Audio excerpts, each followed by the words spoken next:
Hey, I'm Jenny. And I'm Hillary, and you can call us The Garden Tarts. You know, kissing lips and breaking hearts. We have been bestest friends for over 25 years, and we love to talk you too. We've had some super ridiculous adventures, and now this podcast, which is pretty much all opinion with a handful of facts thrown in. Why a U2 podcast? Because as much as we love talking U2, we know you do too. So sit down, grab a drink, and find us on Instagram and Twitter so we can chat. Hey, how are you? Good. Welcome to season 1, episode 2. It's a good out of Kissing Lips and Breaking Hearts with the Garden Tarts. Yay! Here we are. I'm Hillary. And I'm Jenny. And last episode we talked about boy. So the best progression would be now to talk about October. And now we have, so let's move on. But I have a much more important question for you before okay. music, and that is, what are you drinking? I'm drinking the Jameson Caskmates IPA with a splash of ginger ale. Oh, that's lovely. It's coincidentally, I am drinking the Stout edition of the Jameson's Caskmates. Cheers. Cheers. Sláinte. This Caskmates is Salute. all those things. All of it. Minus the Jameson cold brew, this Caskmates stuff is like the best. It really is. I bought that little set. Oh, good. Yeah. I went through the regular Jameson in seriously, an hour. Not very big. It's not much, no. But if you like regular Jameson, you have to try the Caskmates. There's an IPA edition and a Stout edition, and they're just... I think we had the Stout in Dublin. I think we had the Stout one at the Octagon Bar. I actually think it was the IPA because I'd had it before. And I remember him saying, you need this. And I was like, oh, that's good. Oh. But I don't know. I could be wrong. There were some... We also had a few drinks prior to... Do you remember what that drink was called? 1 or 7 drinks prior to... Do you remember what that drink was called? That drink. I have no idea. It was the Fluffy Duck. Fluffy Duck. It had cream in it. God, that was weird.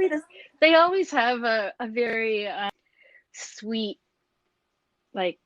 dairy kind of cocktail there that's incredibly good, but not a little scary. Not something I would normally choose. But I'm glad we tried it and then had more of them. Yeah. And that was a nice gentleman bartender. I believe he was the tallest person in Ireland. This is likely. He also was he even Irish? He was in Ireland. Yes. But I don't. So I can't say his nationality, but currently in the country at that moment, he was likely the tallest human there. This is very likely, unless Mr. Snow Patrol shows up. Well, I mean, he's probably up north. Yeah, he's tall. Yeah, relatively. He is tall, Mr. Snow Patrol. So it was just last night that Bono showed up at their show and sang "One" with them in Northern Ireland. It was so cute. They hug and stuff. It was cute. Bono practically fits under his chin. Not even on his tiptoes. It's very cute. Bono had to jump up a little bit to get up the full hug. Get up on your toes. Nice squeeze. For anyone who is really unfamiliar with this subject matter, Bono is not a tall man. He's not a tall man. No, he's not tall. He is, I would say, below average. I would maybe not amongst his peers. No, maybe not. No. But I mean, there are plenty of male celebrities that are shorter than him, I'm sure, like Tom Cruise or something, but I don't know. There can't be all that many of them. It's amazing how small celebrities are, actually. It really, really is surprising. They tend to be quite tiny people. And I don't mean just skinny, they're wee. We hold them in your hands. we celebrity. We just a wee celebrity. I have to quickly tell you about this drink I had this morning at brunch. Okay. So this place we went once when you were here for brunch, Bar Louie. It's like a national chain. Yeah, we have one here. And we always get the margarita, and they have the ultimate margarita, which has Guinness in it. Which I love Bloody Marys and I love Guinness, but that marriage doesn't quite seem like a union to me. You didn't get that when we were there last time? Not the ultimate. Okay. But the friend I was with was like, oh no, this is the way to go. And goddamn, was she right? Oh my God. I don't. Add a splash of Guinness to your Bloody Marys. You can't even taste it. It just like makes it a little bit deeper, I guess. Is that? I don't know. I'm getting into like notes and tones, which don't. I feel like that would have it would have like notes of tomato in it. The Bloody Mary does. Yeah. My friend was like, it makes it a little smoky. And I'm like, I don't know if that's it. It just kind of has a little brown color. It makes it a little thicker. I don't know. You know what this Bloody Mary needs? More brown. More brown. Let's make it look like rotten tomatoes. Anyway, I will now never, if I'm offered Guinness in my Bloody Mary, I will forever take it. Okay. I'm converted. Gotcha. What are we talking about? I think we're talking about U2's second studio album named October, which coincidentally was released on October 12th, 1981. Look at that. A clever name or coincidental release? I don't think it's a coincidence. I don't know. Maybe. No one seems to know. No, we'll never know. We'll never know. No. They don't know. No. So if you, dear loving listeners, are a huge fan of this album, this may not be for you. Unless you just want to hear what some other people think. Am I correct to say that?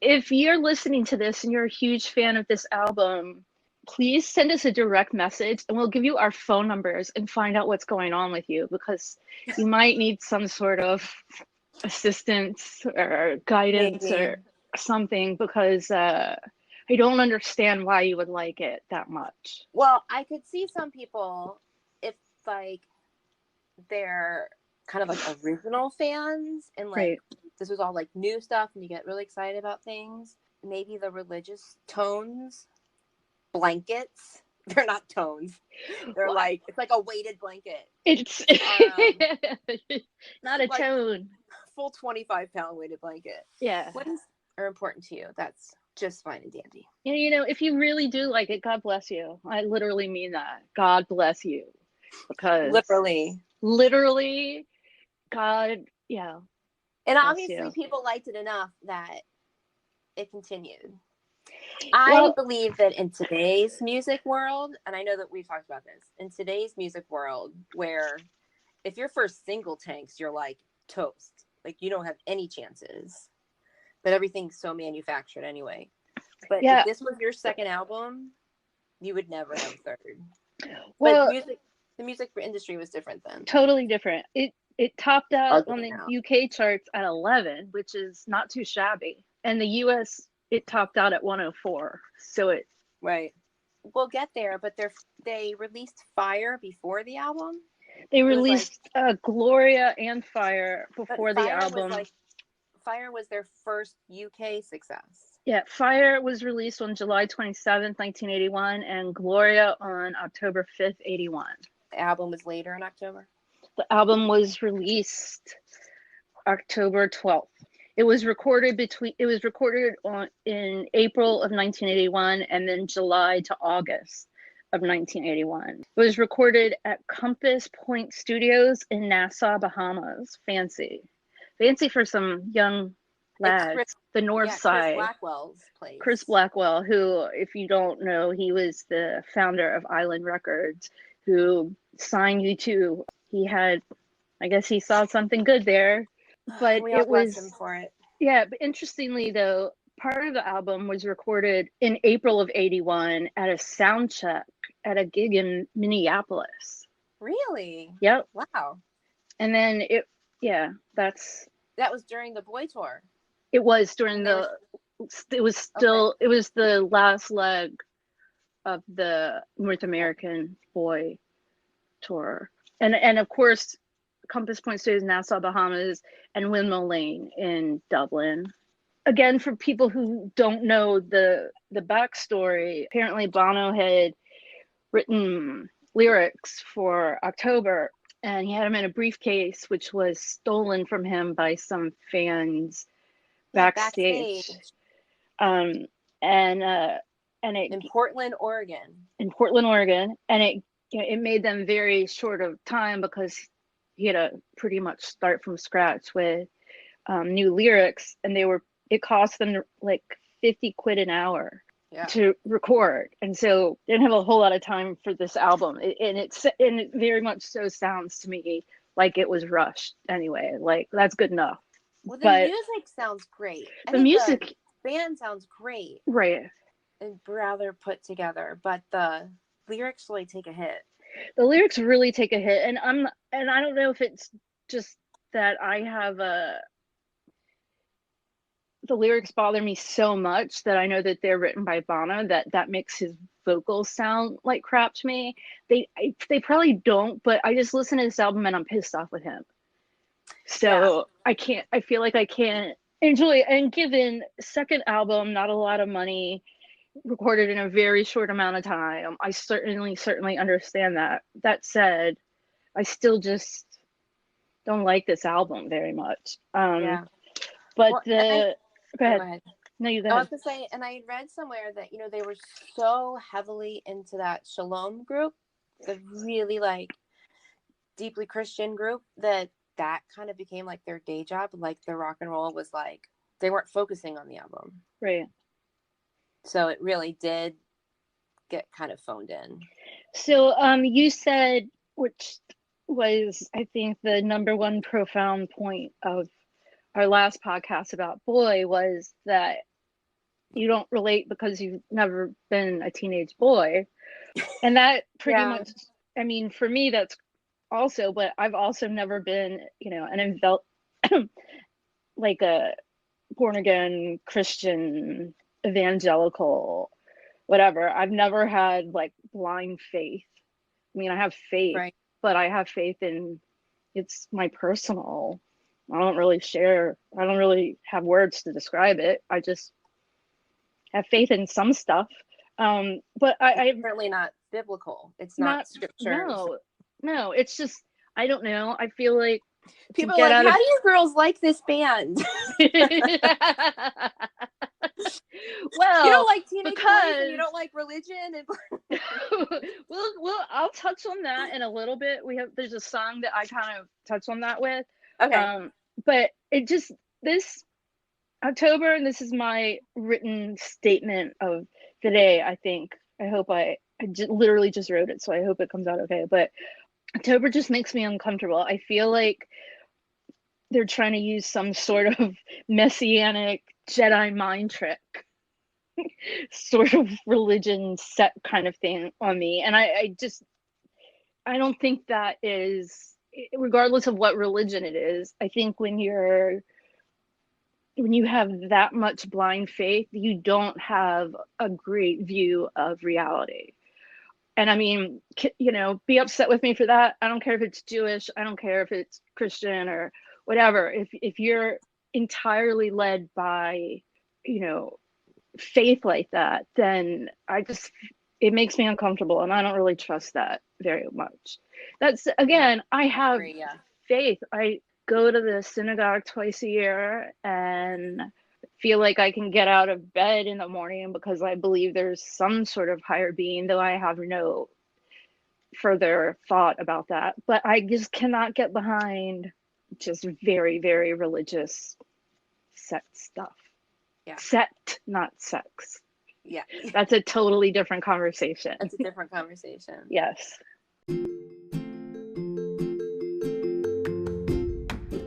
Hey there, listeners. If you're a U2 fan, you are more than likely aware of the work that Bono has done and continues to do in Africa. It's amazing work, and the exciting thing is you can get involved too. There are 2 simple ways. 1, Go to one.org and sign up to fight against extreme poverty. 2. Visit red.org to shop. What? Shopping helps? It sure does. By purchasing Red branded products, you are contributing to the Global Fund, which supports HIV/AIDS grants in many African countries. As your man says, where you live should not decide whether you live or whether you die. So head on over to one.org and red.org to join the Garden Tarts in doing our part to end AIDS. So, should we get into the songs? Let's do that. Track 1, side 1, is Gloria. I love this song. For me, this song makes the album. And I think live, it is just explosive and amazing. And it will always be one of my top early tracks that I want to hear live. How many times have you heard it? Did you look that up? I did. 5. I've also heard Gloria 5 times. They're probably all together. Probably. Gosh, I just love it. It's just like the energy live is so explosive. And people are so excited to hear it that it's like on fire. I just love it. Love it musically. I love it, but I do like Gloria. It's got really great bass. I really like it. But that also is, I mean, when I see a live show, I might complain like, oh my God, I've heard this song so many times, but I'm not gonna really say, no, I don't want to hear this. I'd rather not be at a show than hear Gloria. So right. I'd rather be at any show, even if they played Gloria 21 times or whatever. I'm cool with that.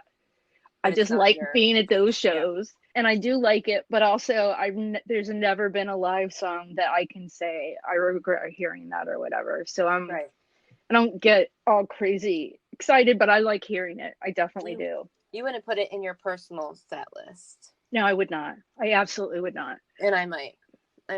Yeah, I mean, if I could make a set list for a whole tour, I absolutely would. But if I just had one show, no, it would not be in my set list. Going back to the missing briefcase. I mean, to me, this song sounds like trying to find lyrics that are hard to come up with.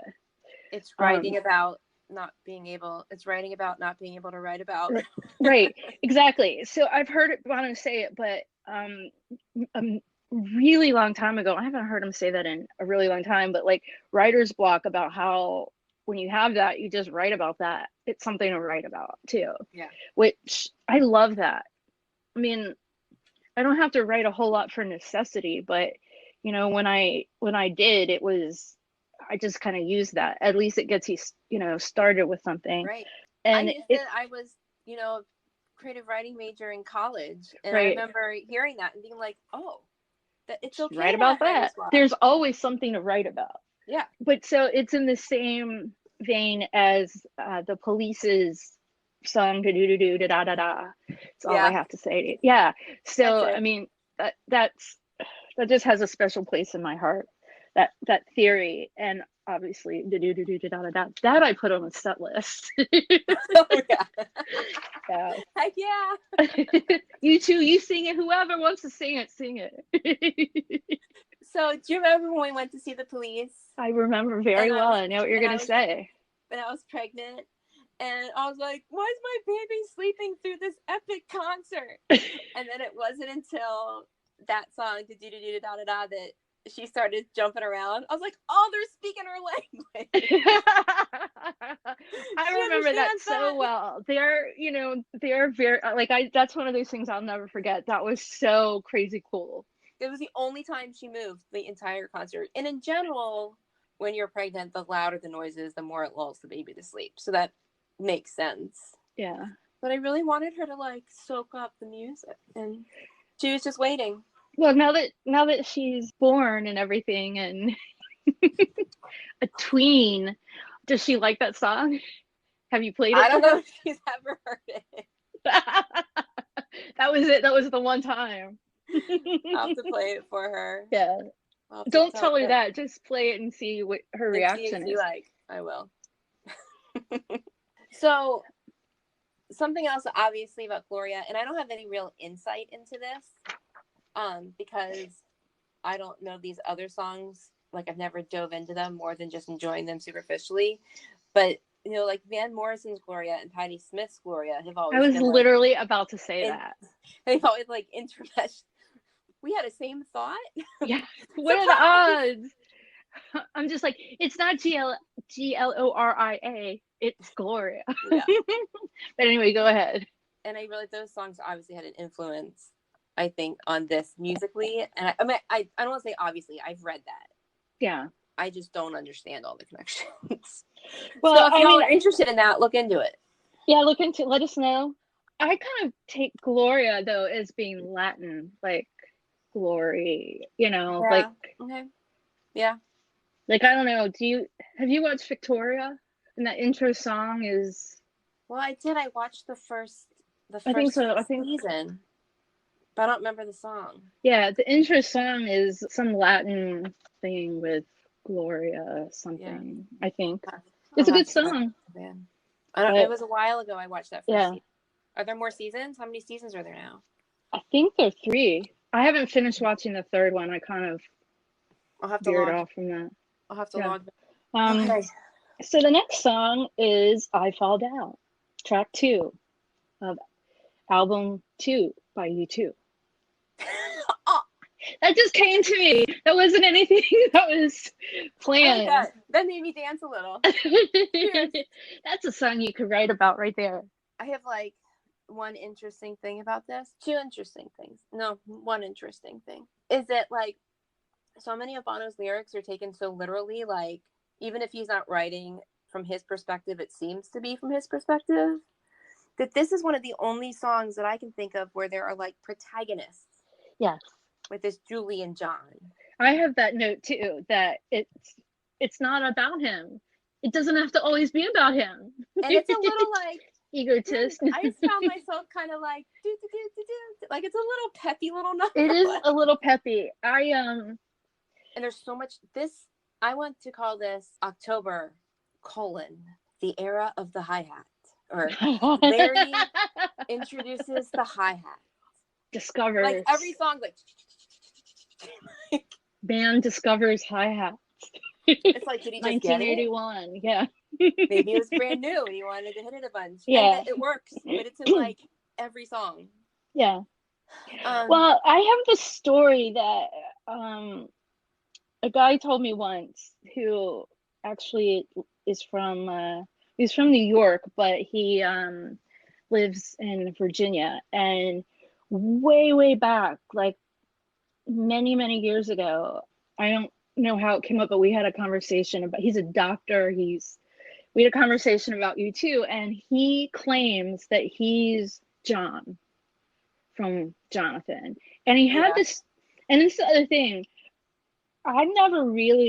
this is the only time I've really dug into the songs from October. Like when he said this to me, I'm like, I don't know what you're talking about. Like, I don't even know that lyric. I don't know what you're talking about. But he said that he was in New York and his girlfriend was Julie. And they continuously had fights because, like, her best bud was the singer in a band. Yeah. And that's what their argument was about. And then she took off.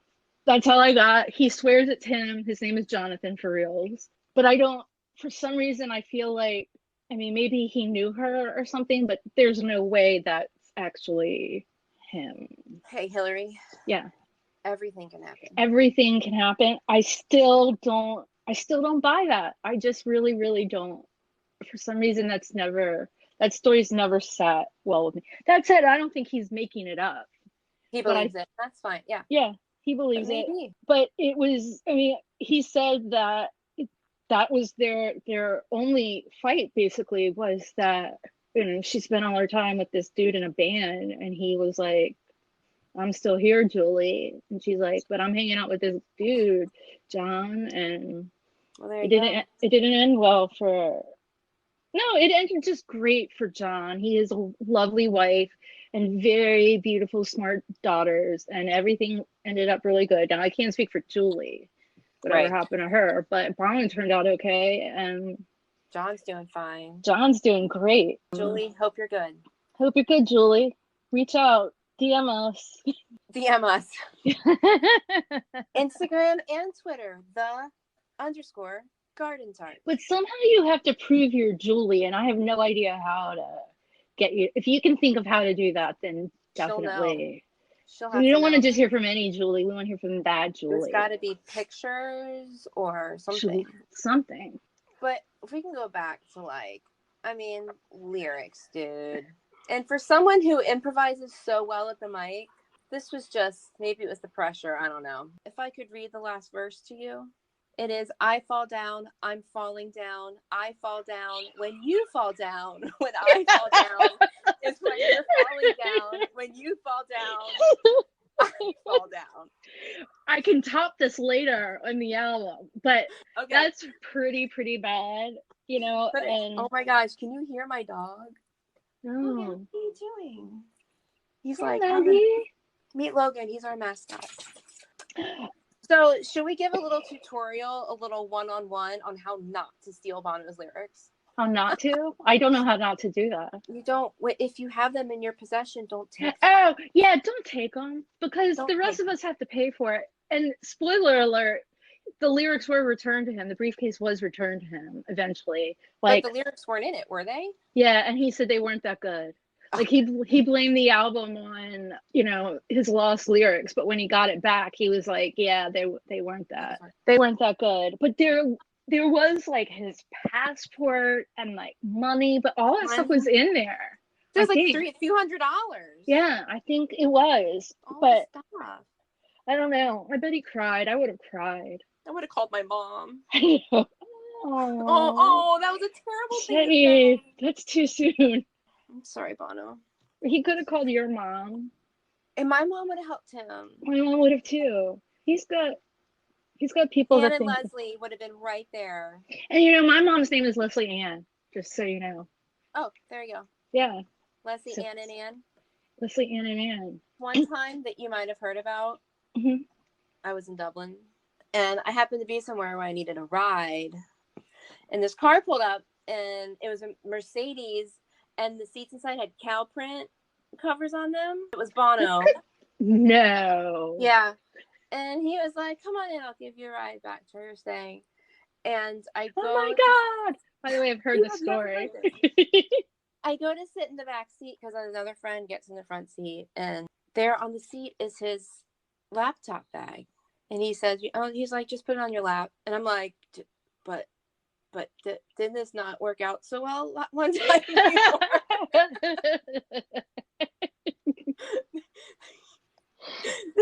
I thought this was like something you should maybe be protecting from now on. At this point, I know where you live. Now I've seen where you sleep. At this point is when he's slowing down, or like you're stopped at a stoplight and he starts to take off, and then you just roll out of the car with the laptop and run away. What album would that have been? What lyrics would you have stolen then for that album? That was in 99. So it would have been All That You Can't Leave Behind. Yeah. I hope he backed up his computer. Yeah. Like it's on a time machine or something. Yeah. Time machine. They had time machines in 99? I'm pretty sure they did, actually. The Apple time machine, not the thing that actually like a hot. No. They didn't have that. Well, we don't know that. They could have had that then. No one told us. No, I'm still looking for my keys. But I mean, if there was a time machine was ever possible, even in the future, wouldn't we know it now? Because there would be people from the future, like walking amongst us. So I don't think there will ever be time travel. Not if they're good at their job. No, right? If they're really good at their job. Like if I got in a time machine and I went back, I don't know how good I'd be at my job, to tell you the truth. I'd be really bad. I'd be betting on those horse races. I don't know who won any horse races. But you got to get the almanac. But then my hand would disappear. But we would mess up the whole time-space continuum. You could win money to go to more U2 shows. I could, or I could just become really, really, really bestest buddies with them, and then I wouldn't have to pay to go to U2 shows. I would have planted myself in Portland, Oregon in 1981 and saved those. That's the best idea ever. I am your number one security personnel. That album sucks. Forever. Like, your lyrics need to rewrite them anyway. So. I feel like I could think of like a million other things like that would guarantee me a ticket for life, at least. We have a few instances even where I'm like, why didn't we do this? But anyway. Almost all of my incidences in 1997 were like that. Why? Why? Okay, so in conclusion, I Fall Down are not Bono's best lyrics. I know that there's some repetition later in the album you're gonna talk about, but this is like, it's like a I've fallen and I can't get up episode on repeat, but they're just like skipping that one part, like. And the grandma keeps falling down the stairs over and over. I kind of want to read that verse again. It's really funny spoken. Go for it. Do it. No, I'm not going to torture people. God, that's really bad. You're right. This is actually really, like, this is trying and being bad. The one I have later on isn't even trying, so you can't even really count that very much. No, this is like trying to put a whole verse together. Yeah. The third song is I Threw a Brick Through a Window, which, I'm sorry, I write this off the second I read the title, because what the fuck?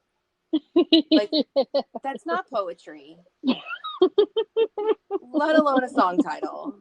No. There's some other long song titles they have that are like, you could have cut that down or added some parentheses or something. Yeah. Right. But I threw a brick, parentheses, through a window. I threw a brick through a window. I threw a brick through a window. I'm saying that because that's how Bono said it live to introduce the song. Yeah, like, thanks for clarifying that, dude. Yeah, I threw a brick. I threw a brick through a window. I threw a brick through a window.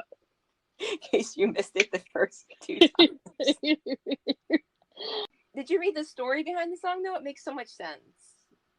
I think I did, but for some reason I didn't make notes on it, and I cannot recall it right now. So this goes back to it just being like 3 guys in the house. It was him and his brother and his dad. And it was just like this fighting testosterone all the time. And he and his brother got in a fight. And Bono threw a knife at him, and it like stuck in the wall. So I guess that's the brick through the window. Man, that's way worse than a brick through a window. I know, that's really fucked up. That is aggression that I... Yeah. But anyway, then you like read through it, and it's like, it makes all sense. Like, you know, he's like, be my brother. You know, it's like, life is hard, like, whatever. You think he really threw a knife at his brother, or you think that's just a Bonoism? It sounded like he was like, so I threw a knife at him and stuck at the wall, and that's what the song's about. So this song, so it sounded to hear in, you know, old bootlegs and stuff is not bad live, and I feel like it doesn't really record. It doesn't seem to translate well in a recording studio, but live it's like there are little places that are built in to the song. I feel like little music interludes where Bono can climb stuff. Like, I feel like that's so built into the song. I don't dislike this song, but I don't love it. I love the edge in it. It's like menacing. It sounds like a fight. Like it does sound like a fight. No, I can't even do it. So to me, it's interesting because to me it does sound like a song about rebellion, but it's hard to accept that on this album that is pretty much Christian rock. But I do see how this song maybe almost sounds like, also, I mean, look at the lyrics. There are a lot of lyrics for that song. Yeah. And they're not that repetitious. No. So I honestly think this maybe, and this is just my guess, but it sounds like it could be a leftover from Boy. Oh, is it one of the songs that they were playing live before? Maybe. I don't know. I don't have those facts. Like, did it have a live life before?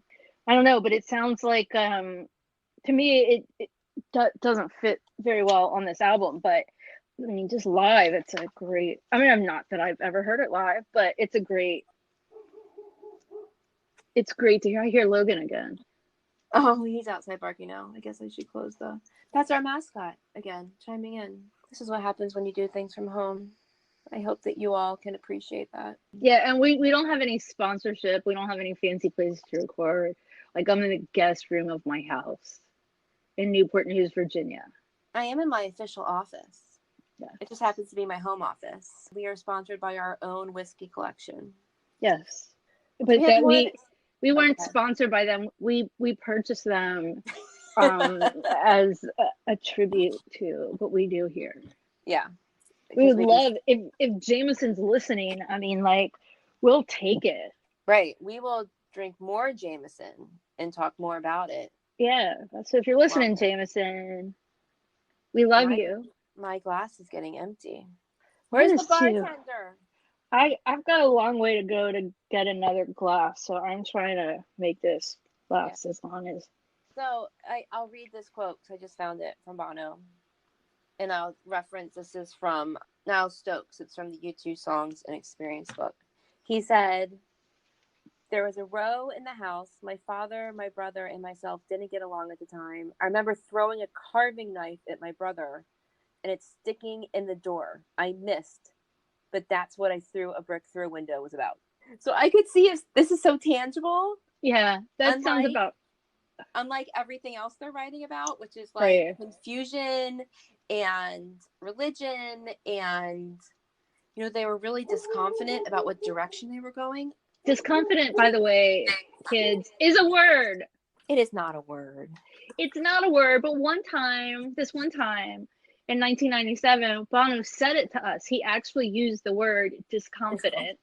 And so now it is a word in our, at least, Urban Dictionary.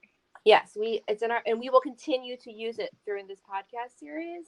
Yeah. So we're not going to. You feel disconfident, you need to work on embracing the word. Yeah, we're not going to explain it again. So if you missed this episode and you correct our grammar in the future, we're not going to be happy about that. Yeah, we'll say, see season 1, episode 2. Right. Reference. Bye-bye. But come back. Right. Okay, so then can I move on to the next song? Are you ready? Yeah. The next song is called Rejoice. It's kind of but there's one really, really good lyric. Oh, yeah. Really super good lyric in it. And that is, "I can't change the world, but I can change the world in me." I think that's really profound. I think that's definitely my Bono kind of lyric. And not I fell down. I fell down again. Oh no, I fell down again. So internal and so profound. And I can see like a 20-year-old kid trying to get a grasp on the world and what's going on and like having this revelation. Yeah. And of course, we'll come back to this line later when it flips around a bit. Mm-hmm. Many decades down the road. But for some reason, I have a lot written down about this song. Really? Yeah, I don't know if it does. I just have that lyric in brackets. I have no words written down, actually. Oh, so I just have some facts about it, which is, it doesn't I don't need to listen to it. I don't mind it, but it's not it's not my Gloria. But just for reference about it, so Bono, Edge, and Larry were so immersed in that Shalom group that they couldn't focus on the album much at all. They would do this during the day, but then Shalom all night long, and had trouble focusing on the album stuff. But the song is a celebration of Shalom was so good for them. It gave them a purpose and a place. And this song, it does sound like a celebration. I mean, Rejoice, I think it's a happy song. I think, at least musically, it is. To me, it sounds rejoiceful. Oh, and then I'm just jumping around. Then he has this lyric, "And what am I to do? Just tell me, what am I supposed to say?" Which is, I just assume he's speaking to God, be what were those lyrics again? Right. That's literally what am I? But that's if you don't have, when you have writer's block, write about writer's block. Right, exactly. That goes back to that. That lyric. It's a very religious song. It is very, very religious. But to me, it's more. I think, I don't know, because I'm not immersed in it. It sounds more personal than big time spiritual. The whole "I can't change the world, but I can change the world." I mean, that's more internal. It is. And I feel like it's definitely one of the songs you can kind of disguise as not being as religious, though it is. I mean, he's constantly singing about his faith. Like, this is not new. No, but this is different. It is not, but it is different. And I, generally am okay with that. I just can't, this album, and like I took this note somewhere. I have no idea where I put it, but it's in my head. But that this album, God, I hope I didn't say this already. This album could have very well like pigeonholed them into being Christian rock. Yeah, you did not say that before. And I think there was some, I had read somewhere that there was some pressure from their religious group. They're like, oh, we've got this platform. Let's proselytize it, And so Bono gets into like the whole salesman thing. Does God need a salesman? No, he lingo doesn't. that he likes, and obviously he knows that's not the case. So I'm glad that didn't. I think their salvage, their salvation, salvation was the first 3 seconds of the first song on their next album. Oh, and if it hadn't been for those 3 seconds, I don't think that they would be where they are today. Coming from October. If their next album had been an October repeat, they would have been done for. Yeah, or had to go on different charts. And we wouldn't know them, right? Because I wouldn't know musically them. They're good. I mean, they're a great band. But I feel like really strongly about that, which is, to me, that's, thank God. Really, if you're asking God for something, right? That's, to me, that's pretty big. But I don't think I almost think that if they started that album with another song, they started the next album with any other song, they maybe wouldn't have been able to dig themselves out of October. Right. Oh, I can't wait to talk about that. That's gonna be I know, I'm so excited. Let's just get through this. Okay. Oh my gosh, because we're like yapping like crazy town. So song 5. Are we ready to move on to song 5? I am ready. Is Fire, which they were really excited about with this early release of the album. This was going to be it. This was going to be the single. It was going to sell the album. They were going to get it done. They had their first big UK success on the charts there with it. It surprised me to learn that. I like this song. Yeah. I mean, if I had to pick, again, Gloria is great and everything, but for some reason, just like hearing it in my car or whatever, hearing it on headphones, it just doesn't do a whole lot for me. And again, live, it has a totally different vibe. But I think, and I mean, I might, tomorrow I might change my mind, but I'm pretty sure that Fire is my favorite song off the album. I'll have to listen some more, because obviously you're not alone on that. I think it's too apocalyptic to me. Like, it just feels so like it sounds so doomsday to me that it's a good song. It's put together. It's got good lyrics. The band sounds great. But then I'm kind of dark and mysterious anyway. So mysterious. Yeah. Fun fact: it was one of the songs recorded in the Bahamas. Yeah. And they made some joke that when you're recording in such a luxury, you just can't do a good job. No. Why would you want to be in a studio when you have be on the beach? Though I think that it's really high crime. Like, I don't think you want to go to the Bahamas anymore. I don't know. Anyway, I like the song. It is not single material. Yeah, that's what surprised me more than anything. Yeah. I mean, I don't even know how that would even cross anyone's mind that would be. They could. Apparently, there's a Top of the Pops performance. I read this. I know what you're gonna say. Total bomb. I'm making a note to look it up. But in that, Bono said that he wore like some black sleeping bag or something. He said it was a really awful performance, and he wore something that was looked like a black sleeping bag as his. Was complete. I don't know. I mean that's always up for grabs. Noises. There was this weird creaking noise at my front door, and it really scared me. And it was the cat was stuck in the foyer. He was trying to get out. And I was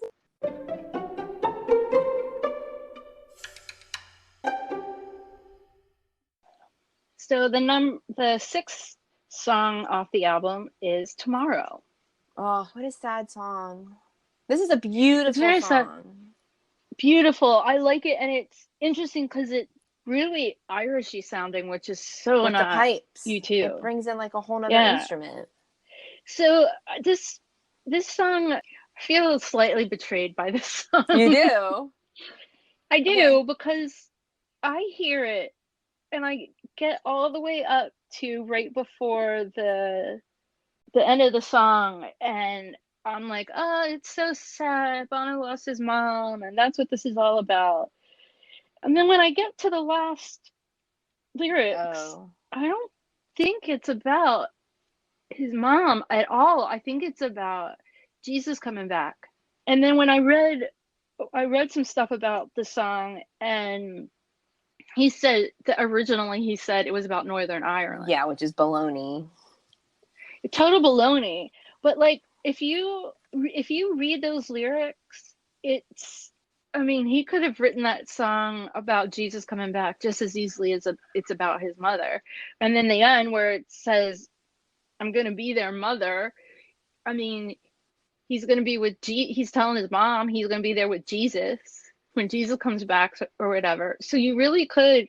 Anyway, I feel like this song, if it wasn't for that last bit, I think this would be my favorite song on the album. But I feel like it's just like you listen to it and then you're like, psych, that's not what it's about.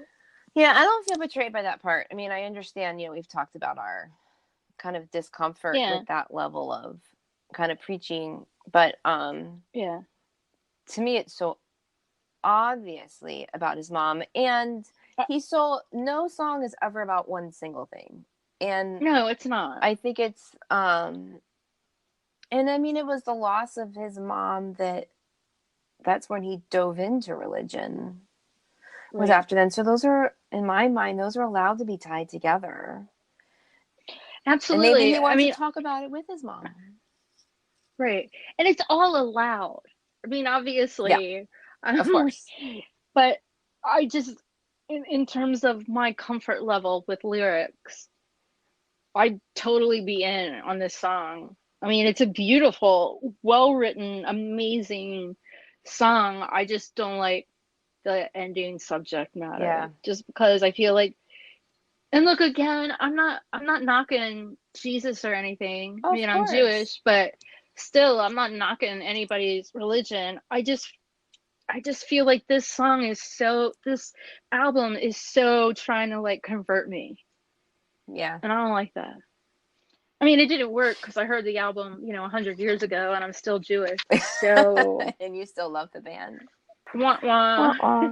Yeah, but if you had heard this album as it was coming out, I don't think it would have. Yeah, probably been not either. Well, I mean, especially, if I was hearing it then, because I would have been like, I don't know, 10.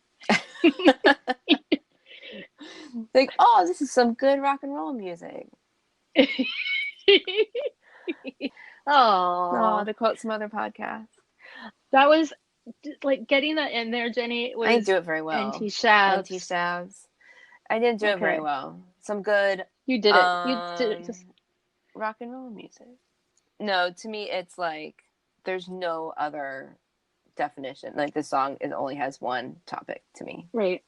And that is his mom. Absolutely. Oh, it's so beautiful. It's like haunting. I mean, those pipes are amazing. It's very haunting. And there's I should dig it out. There's some album that was like a celebration of Irish music, something that Bono and Adam redid it. Yeah. In the 90s. Yeah. Sometime, it was beautiful. I think. Redo. Beautiful. Totally beautiful new life to it. The same like haunting feeling, but it just felt refreshed. We'll have to find that. We'll dig it. I know I have it in my CD cabinet somewhere. Yeah. If I still have a CD cabinet. I'm that old. Yeah, I don't have it anywhere. I'll go looking online for it somewhere. I'm sure I have it. But then if we could can we just move straight on to the next song, because that one, I'm ready. Tomorrow just seems so black and white, at least to me. Yep. Another incredibly gorgeous song. Track 7, gorgeous. Which is October, where they bring in the piano. Oh, that edgy. Oh, that edgy. Mr. The Edge, his piano is just so, it's like simple but gorgeous. Right. And it's sad. I was under the belief, I went to look up how many times I heard this song, and I thought it was going to rack up a number, and I've never heard it. No, me too.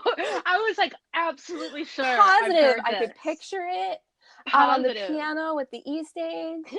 Turns out Never. I watched way too many Periscope concerts. I think that's my thing too. I bet anything, and I haven't checked my facts, but I bet anything they played it on I&E in Europe and stuff, and we just didn't. They played it at the 2 MSG shows we did not go to. The first 2. And I think we went to the next 2. And then there were 2 more. Yeah, they played it at the first 2, and then they played it. I mean, I didn't fact check that it's the entire European show, but it's a huge list of dates. Right. It's a substantial number of shows. So I guess I put myself there. And again, this is another, like, it's just so, like, beautiful. It's kind of sad. It is. I love this song. So I'm not gorgeous. sure why I don't say it's my favorite song on the album, just because it's barely a song. But it's just so short. It's like a interlude or something. Yeah. Not into anything. It's not into anything because it doesn't go with the next song at all. But it's so beautiful. I love it. And I read a quote that Edge said that October, the title track, October, could have gone places, but they didn't have time to squeeze out the sparks. And I see that. Like, I feel like this should have been a whole long epic song, but it was just like, time's up. But I feel like it's perfect. Yeah. So I read another thing. This is just about the album as a whole, that we talked about Boy being a concept album, and they knew they were going to title the album Boy before there was an album. Apparently, with October, Bono also had decided that the album was going to be called October. Yeah. And that, but it's the title track, and so it was the album, and then they wrote a song based on the album name, which is like not how music works. I mean, like, look at, most of their other albums have, most of their other albums have like a lyric taken out of a song, like Rattle and Hum. Right. Is in the locust wind comes a rattle and hum from Bullet the Blue Sky. But this song was written because of the album was going to be named October. And I just thought that was totally backwards. But what they said was that they heard that Patti Smith recorded albums like that, and so they were going to do that. Yeah, like she came up with all the song titles first. Yeah. And found the music to fit. That's really interesting to hear that about her. Obviously we read the same sources. Right. But shocker there. But I think that's really interesting. And I guess, if you're making music a lot for a long time, it's probably fun to shake things up like that. Yeah. It's probably fun to say, well, this time we're going to record it like this, or we're going to have this idea. It's got to be a nice challenge. In later albums, I do kind of feel like, the singles, I feel like almost they were written to be singles. Right. And like there were songs, they were mapped out, and there's like, Beautiful Day is Mysterious Ways, something like that. Like, that's the pop single, and there was a formula, but I don't think that they didn't do that early on, and I don't think they do that anymore. Right. Well, but so now they have like this huge back catalog of things they've worked on that haven't evolved yet. And it's just a completely different situation, because they probably already have some stuff in their head and in their archives to work with that then become things. Right. Which is cool. I mean, it's just a whole nother level of taking stuff you've already made and recreating it to a different existence kind of thing. Apologies, but we're going to keep going back to Sting and the Police a lot. That's fine, yeah. I thought it was interesting that Sting was on Jimmy Fallon, and he said that most of the time he had back catalog to write songs from, but whatever the last album he did before this, the album that just came out, which isn't original songs, but he said that he didn't have anything. He had to go into the album from scratch. Oh. And I thought that was really interesting, because, I mean, think about how long he's been in the business way longer than you do. Yeah. And so, I mean, think about how how much he gone through his back catalog. I guess that's, you know, the goal of a musician, but thank goodness he didn't stop there. And that said, I haven't listened to an original album from Sting in many albums. It's been a while. Yeah, but it's been a while.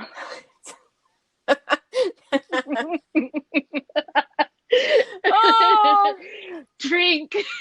Cheers.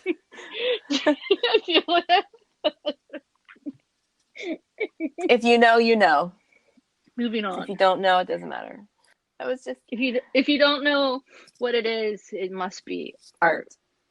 You know what else Sting said in that interview with Jimmy Fallon? And I love, it's kind of, you know, Bono has so many things that he just has like on repeat, which are fun. Like, you know, when you're having to talk and do interviews all the time, you might as well have your sound bites, because why think of new shit all the time? Like, that's got to be exhausting.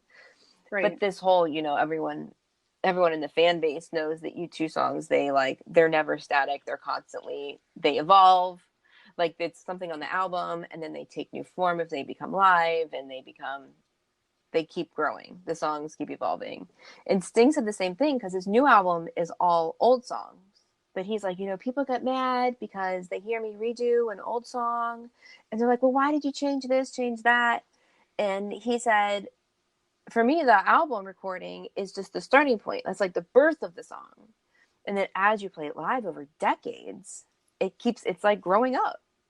I was like, oh, it's nice to hear someone else say that. That I liked how he said it. Yeah. But also, you know, singers, though maybe they are shaking things up and changing things live, but they also do occasionally forget lyrics. And I've seen that happen a time or like, yeah, like that's not 20. That's not a new lyric. That's just filling the space. You forgot. You're singing the same lyric you just sang in the chorus before. Yeah. Like, that's not chorus, you're just repeating in the verse yourself. Before. You're just saying it again because you forgot where you were. Because you fall down. Just saying. And when you're falling down, I fall down. You fall. And then you fall down. And then I fall down. We all fall down. Life alert. This song is sponsored by Life alert. Oh my God, where are we? Oh, we were talking about October, the song October. Somehow we went way off there. Thank you, Sting, for that one. For everything, always. But I mean, if you have not seen Two Stings on the Moon, just Google it. Two Stings on the Moon is the best thing. Was that the name? Or Two Stings Walking on the Moon? Two Stings on the Moon? I think it's Two Stings on the Moon. Yeah. Yeah. Which also is the worst thing ever. That was terrible. It is also the best thing ever. It was terrible, and I want to just give Sting a big pat on the back, because he did not have to do that. He did not have to do that. I'm not even sure he fully enjoyed it, but he went along. He said Jimmy asked him if he had ever been in like a flying whatever those like things, the harness. Yeah. And he said he had been, which I would really like to know when that was. But he said that it hurts your asteroids. He did. He also said something about like hitting the high notes. Like, I don't know. Yeah, I'm sure. It hurts your asteroids. I forgot about that. Yeah. Oh, bless his heart. Bless his heart. Okay. Track 8, With a Shout, parentheses, Jerusalem. Can I just keep saying that musically I love the song? Yes. I think the band sounds great. The band sounds great. Can we put me on repeat? The band sounds great. I just really do not really like this song at all. Well, is it the crucifixion? Is this just like straight up the crucifixion of Christ? Please, if someone wants to like message us and educate us on that, that's fine. Don't get mad, because I don't know. I'm not being like ignorant, and I'm just being naive. And again, and I've said this over and over, I embrace religion. I just feel like there's a point where you can hold on to religion so tightly that you kind of lose your grip on whatever else is going on. It's all consuming. But I mean, that could be anything. We could be doing that with U2. We are doing that, which is very right. I'm not just saying that it's religion. I feel like when you're that, we have lives. We do have We lives. have functional lives. We have jobs and relationships and children, and all kinds of stuff. We just have our moments. We do have our moments, but I mean, if holding on to something that tightly makes you lose other things, then right. And they almost lost the band. Yes, they should have. They very well should have. It makes no sense. No, Adam should have flown that coop so fast. I don't he know. should. He really should have been like, no, yeah, like I'm out. Well, I think like the fact that Adam and Paul McGuinness had each other was like the saving grace. I think so, but it also could have been that Adam probably was pretty stoned and maybe didn't notice it entirely. Maybe. But no, the alliance with Paul McGuinness, their former manager. Yeah, I think they became like they were buddies because they were buddies. I mean, I heard that at some point. Yeah, I read that somewhere too. So I have more God talk about this song. Okay. I don't know, but I just, again, that's just this song, I can't even get behind it. I can't even understand. And I've been to Jerusalem, so. You have been to Jerusalem. I've been there. The next song is, and I only have one thing written about this, is Stranger in a Strange Land. If you get through the beginning of the song, like right at the beginning, it almost sounds like if you make a right turn or something, it's going to head in God's country. Oh. I kept thinking, like, in my head, I was listening to it just today, like the beginning over and over. And I'm like, why is this making me think of something else? And it really, I can't tell you the music reasoning behind it, but there's just something that's, I mean, you'd have to make a pretty sharp turn to get there. But you hear something that it's like really close. Like this is the same band. Right. That wrote In God's Country. I'll have to listen with that in mind. I just keep hearing the hi-hat. It's the air of the hi-hat. And oh my gosh, Adam in the song, like this rolling bass is like, he's fucking rocking it. Listening to Boy in October, I hear Adam in a totally different. Yeah. I mean, that's his bass. He is a good bass player. So I don't think he gets enough credit, but I don't think he actually goes after that credit either. He's just like, I got the best job in the world. He's like with these guys that I love, and I get to play my music, and that's cool. Yeah. In the meantime, me and this guy back here, we're holding everything together. Yeah, you guys don't know it yet. Spoiler alert. There's a fun story behind this song that maybe it might not be the right word, but I like the songs. It's just like this, and I threw a book through a window that it's like a picture of a specific moment instead of like a feeling. That I like that, and I've read this in multiple places. This story that they were touring for Boy, and they were they had a van. Someone was driving the van, and they were in sleeping bags in the back, like asleep. It's like middle of the night. They're crossing the border from east to west Berlin. And of course there's like border guards, and there's this young gentleman who's the border guard, and he like peeks in, and there's just like these dudes in sleep in the back, and their sleeping bags in the back of the van. And it's like their interaction with him, this, I guess, young gentleman that was also kind of their age, became the song, which I think, I don't know. I like lyrics that I can picture what they are. Yeah, I think that's a great story. I can also see it though. I mean, I remember also being younger, being probably about that age, maybe a little younger probably actually. But I can remember like wanting to taunt officials. Like, you can't do anything. Yeah. Like trying to make them laugh. Yeah. Or trying to get, like truck drivers to honk or whatever. Like something like that. Just like, I like that. I do like that. I still the song doesn't flow very well for me, but I like the story. Yeah, I like the story. It's kind of, it's like a little story time. When I think of it that way, I like it. Do you want to go on to your favorite song? How do you know I didn't even mention it? Because you like the repetitive one. Yeah. So the next song is called Scarlet. It has one word. The whole lyrics is just one word. Yeah. Rejoice. Over and over. And let me just add, didn't we just hear a song called Rejoice? We did. So where's Scarlet come from? How much lazier can you get? Again, it's not lazy, it's time. They couldn't afford it. I get it. But this song just angers me. You said we heard it. We have.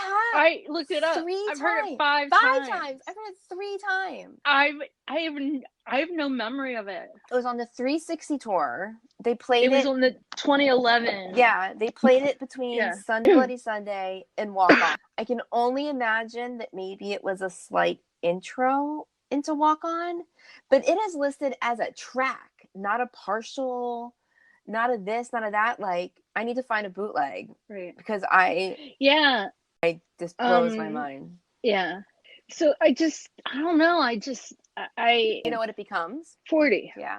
And I mean, that's very clear. Yeah. It's very clear. The tone, it's kind of simplified, and I can hear that. It's very restrained. Yeah, but it's like the drums, especially. Mm-hmm. You have anything else to say about Scarlet? Because I have a really good transition to. Go. I want to hear it. Okay, so Scarlet, that has the lyrics, rejoice, rejoice, rejoice, rejoice, rejoice, rejoice. And the following song is called Is That All? To which I reply, I was wondering the same thing. Is that all? I mean, really? This song should not have made the album. No, there's no other song that could come after Scarlet, and there's no other song that could come at the end of this album. But Is That All? I mean, exactly. They say right? That's my comment on it. Exactly. I can see it. I wrote exactly. That's my note. I mean, I've read that, like, even Bono, and I don't know about the rest of them, they just aren't happy with this song either. Like, it's not, I don't know, if you had ended with Scarlet and Rejoice, at least that's kind of, like, toned down and pretty and maybe, like, transitions off. And then it's like they had to have one more song that just, like, bombs. Right. The album would have been better without it. I mean, this song, it makes me angry. This song makes me happy. This song makes me... It makes me angry. That's it. That's all. That's all. I don't get it. But the intro of this is what they played live before Electrica, which is The Cry, which I really like. Yes. So the beginning of the song makes me think of The Cry, that is how they started Electrica live, which I love. But that's it. That's all. Literally, that's all. No question mark. Period. No. That is all. This album was also produced by Steve Lillywhite. I didn't mention that before. Right. And I think he does talk about how difficult it was to make the album. They were difficult. Yeah. So how many studio albums did we say they have? 14, 16. I think it's 14. So if you rank all the albums, where does October fall? It's last. Yeah, dead last. 14. There's no question in my mind about that. The straight up U2 studio albums. Yeah. It ranks last. And I don't know, like, we didn't rank Boy, and I don't know what that would rank. I'd have to sit down and make a list, because it's pretty high on Boy is pretty high on my list, but October dead last. They only have 13 albums? I'm counting. Oh, I'm looking at this Rattle and Hum's not on here, which we're going to include. We are going to include that, because it does have studio. It does have studio songs. There's a lot of studio stuff on it. Yeah, I stand by that, because there's studio songs in it where, like, Under a Blue Sky, there's nothing studio. Right. That's just a live album. What else do we have? So next time we'll talk about War, which I'm very much looking forward to. I'm so excited. Like, I want to start working on War, like, now. I know. It's going to be like 1,000 hours. In my head, I did. We might have to do part 1, part 2, Right? I have a lot to say about. I don't know. Maybe I don't. Maybe all my responses for War are going to be like, I love this song.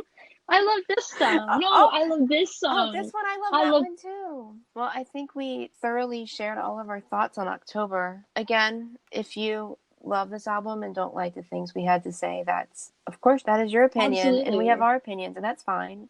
We just happen to kind of share opinions on it. Yeah. I mean, that's the whole thing about art, that it's subjective. Yeah. So, and obviously it suited them very well. Yeah, absolutely. I mean, I know, like, my second least favorite album, which we'll get to many albums from now, that's one of my friend's favorite albums. And I mean, clearly there's something wrong with him too, but that's not, it's not his music taste. It's just other things. He's a weirdo. Yeah. Yeah. Oh, and you were saying where you would put Boy on that list, and it's hard. Like, I kind of have like my top few and my least few, but they're like that whole middle. It's hard to everything in the middle, it's hard to say where it is. Does it rank higher than Unforgettable Fire or lower? Boy? Yes. That is going to be hard for me because Unforgettable Fire was a really important album to me mentally in my teenage years. So to go back, like listening to it, it'll be interesting to see, like to pull apart my, like, how I feel about the songs versus my, like musically versus my emotions. It's a very emotional album for me. So it's hard. Well, Boy isn't. Boy's just fun. Yeah. So I don't think I can, it's apples and oranges. Yeah, but I think that in the future we should rank the albums. Okay. So, or at least try. I'll have to go. Yeah, I mean, you're right though. I can come up with the top and the bottom, but the middle is it's gonna be hard. It's hard. Yeah. So it's kind of like presidents too. Like I can start at the beginning of all of our presidents and name them, and I can start at the end of all of our presidents and name them, but in the middle, I feel like there's Lincoln somewhere in there, and then I'm out. And then it's a bunch of names I remember hearing. Yeah. So, I have one last question. Actually, I can name all the presidents. I just so you know, but my order gets a little mixed up sometimes. But anyway, go ahead. So I have one last question for you. Yes. On Boy, you had one song that you would add to Bono's Lounge Act. And what was it? Do you remember? What song would I have added? From Boy? It was I don't remember now. Hold on, I'll find it. Lounge. I literally wrote it down. What? You had his attire down and everything. It wasn't Twilight, was it? I think it was Twilight. So, what from this album? What's in the lounge show from October? Okay. I think it would be October. You can snap that. October. Okay. Wear the cheese or strip bare. Of all I care. Yeah.